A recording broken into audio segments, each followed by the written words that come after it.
Hey guys, welcome to Nurse Strong. I'm your host, Nikki. And I'm Alicia. So today we're going to talk about therapeutic communication. Yes, because nurses are therapeutic communicators, whether we think so or not. All the time. So what is the definition of therapeutic communication?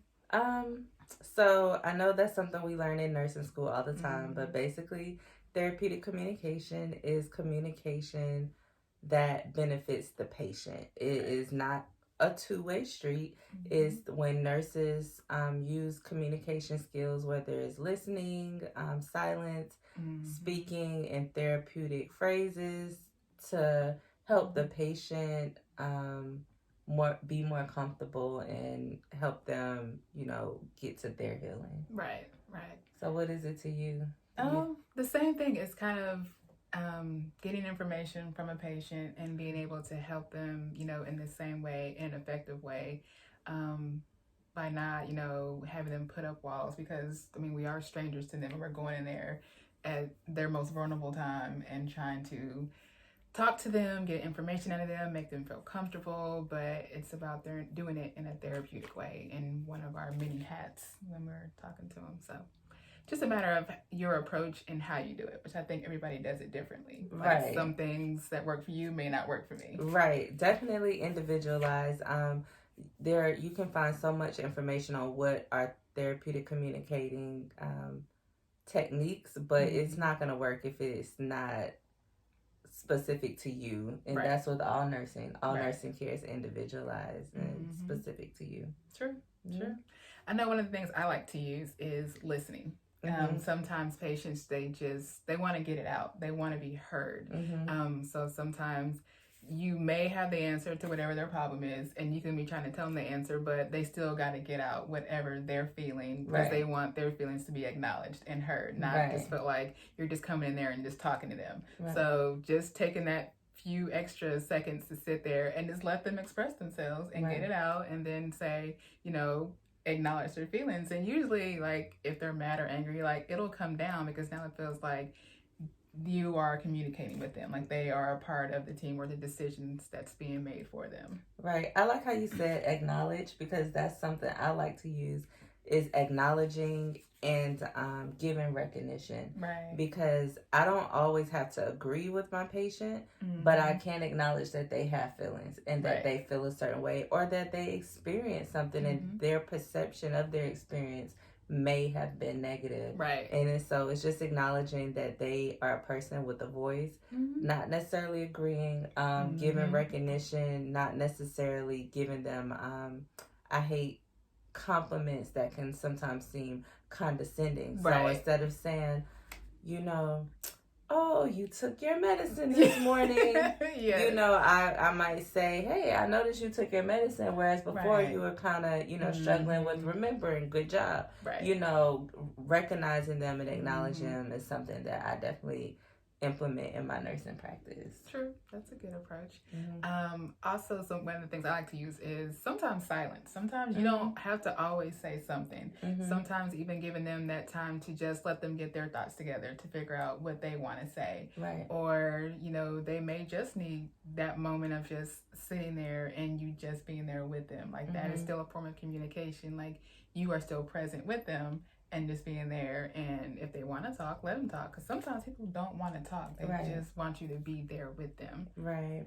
I think that's that also shows how it's individualized, because obviously we can see who's the talker and who's not the talker, So if I were to sit there, of course I know how to implement silence, but if that was like my main thing, it wouldn't work for me, because it's going to be on my face, first of all. You don't have a poker face. Yeah, so I can't just sit there like, it's not going to seem therapeutic. So something I use is hope and humor. Yeah, that work for me. I don't try to make fun of a serious situation. I definitely know what's serious, but I try to give my patients hope that, even if things are not the same as before, that they can definitely push through. And then if there is some humor, if I can make them laugh, if we can, shed a joke, then that also can be very therapeutic for them. So I think whatever is, like you said, works for you, you should do Right. that for your patient. Did you ever get told, I remember in mental health in nursing school, like they always stress, never ask why. Oh my goodness, yes. And I was going to say that. That's funny you brought that up. I don't ask why. I think it's judgy. Yeah. It's judgy. Yeah. That's exactly. Now, of course, you can't take the word why out of your vocabulary, but like if, for instance, if in my population, a lot of people, and I'm starting to hate the word non-compliant because that's judgy as well. You don't, it's all kind of reasons people don't do the things that, you know, you feel like are needed for them to do. But instead of saying, you're in here again, why didn't you take your medicine? Right. Well, they may not be able to afford it, and now you like, why? And they feel judged and they won't say it. And then you can't connect them with the resources that they need. So it's always a better way. You have to be creative and therapeutic with finding out the information. True. I know one of the things like I'll say sometimes is like, help me understand. Yeah. Like, help me understand how I can help you, or, you know, help me understand, you know, what happened. It's just, because then, like you said, it's not judgy. It's like, I truly want to understand. So that way I can help you. And that's like another therapeutic communication tool is seeking clarification. Right. So, you know, you talking to the patient and they're saying something, and I don't like when you just let a patient go on and on and on and you really don't understand what they're talking about. So I might say, you know, hey, tell me if I'm right. I heard you say this. Exactly. Is this what you know you mean? This is what I'm understanding. And then that gives them a chance to clarify it and also focusing, because sometimes there's so much that they want to talk about. And you can help them focus on the real problem or the reason they are there. And it also gives them a chance to discuss their perspective. It helps you get them to understand things a little better. So definitely think that's a great tool that nurses, we have to work on.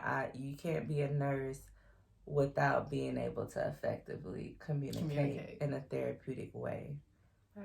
So does that always mean that you agree with everything that your patient says? You have to take everything that they say? No. It's kind of like what you said. It's like, we're communicating therapeutically, but that's also not, I'm not here just to be your trash can, just for you to dump on me. Right. And I have to stand there and let you berate me or be rude or whatever. Or I'm not just a yes person too. Like you can say no. Right. But explain why. And then just help them understand, like, this is why this decision is being made. Or you can tell somebody, you know, like, I'll tell people all the time, like, I'm here to help you. Like, I won't talk to you, but you're not going to yell at me. Like, we can talk and have a conversation, but we're not going to be screaming at each other. Right. Yeah, I've had to, you know, walk out of a room and say, you know, when you calm down, call me. Right. You know, because I understand you're upset, but at this point we're getting disrespectful. Exactly. And that's not what I'm here for. And also, confronting is a form of therapeutic communication. True. So but I think you have to have that rapport and trust with the patient so that it won't seem like you're just trying to argue. But if a patient is thinking in a way that is not right and it's also putting them in a negative state, it's okay to challenge their thinking, or it's okay to say, hey, I know that's what you feel, but that's not necessarily what has happened. Right. That's not necessarily what we're doing. Let me try to help you understand what's actually going on, because maybe your judgment is clouded by your anger. Or your hunger or your, you know, want to go home, or you being upset because you have to deal with this. So confronting an issue or, you know, negative behavior is also a part of therapeutic communication. True. Yep. All right, well, I think that wraps it up for this episode. So again, if you have any ways that you communicate therapeutically or suggestions, please leave them below.